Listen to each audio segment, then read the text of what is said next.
Martini is such a great cocktail that has many variations. You can get it with vodka, gin, olives, a twist. But the history of the Martini really starts off with the Martinez cocktail in the 1880s that was invented by Jerry Thomas, which was a Martini as we know it today with many more ingredients. When we look at the Martini and its makeup classically though, it is now gin, vermouth, and orange bitters. Historically derived from, more than likely, the Martini and Rossi brand as far as the naming from Martinez to Martini, it's still a fantastic drink that works really well with orange bitters, unless they get olives. The Martini, whether you use vodka as a base with dry gin and orange bitters and a touch of orange or lemon peel, or you make the classic variation with gin, dry vermouth, and orange bitters with either lemon or orange peel. First off, you're gonna need 2 mixing glasses and 2 bar spoons. And we're gonna go ahead and pour our vodka version with Kettle 1 here, 2 ounces of Kettle 1 to start. And then we're going to go ahead and pour our gin base, and this is gonna be with Tanqueray 10, 2 ounces of Tanqueray 10 in our mixing glass. Both get 1 ounce of dry vermouth. Make sure that you are jiggering to the top of the jigger there and getting a proper meniscus. And then we're going to add in Angostura orange bitters.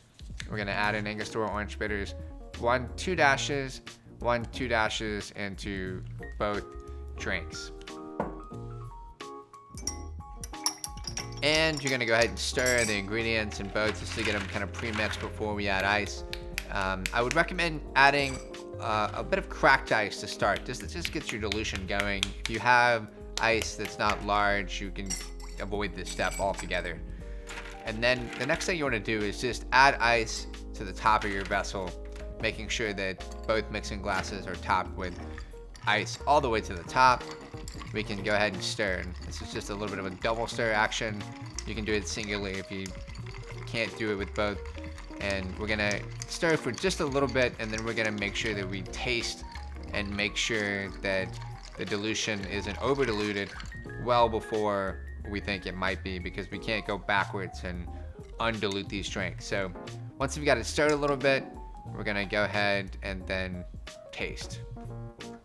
So we don't need any more dilution. We're gonna go ahead and get both of our chilled up glasses here, get all the water out, make sure there's no water left over. We don't add any more dilution than we need. Don't touch the top of the glass.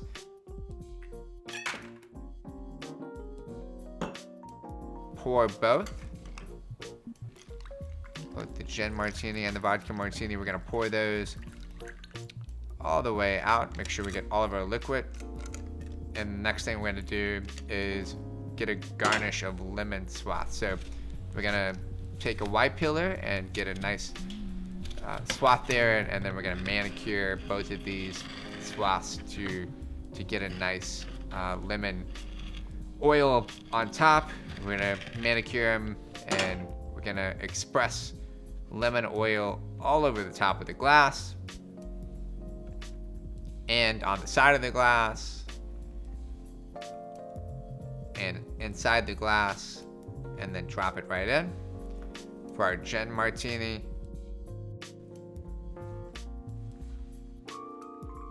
And then now we have both of our oils in there. We have both a gin classic martini and vodka martini.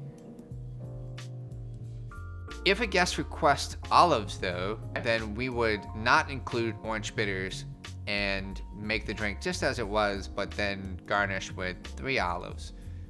Just making sure that if the olive request comes, we don't add the orange bitters. That's some clashing flavors that won't necessarily work. Whether you use vodka or gin, twist or olives, the Martini is a quintessential classic that you definitely need to know.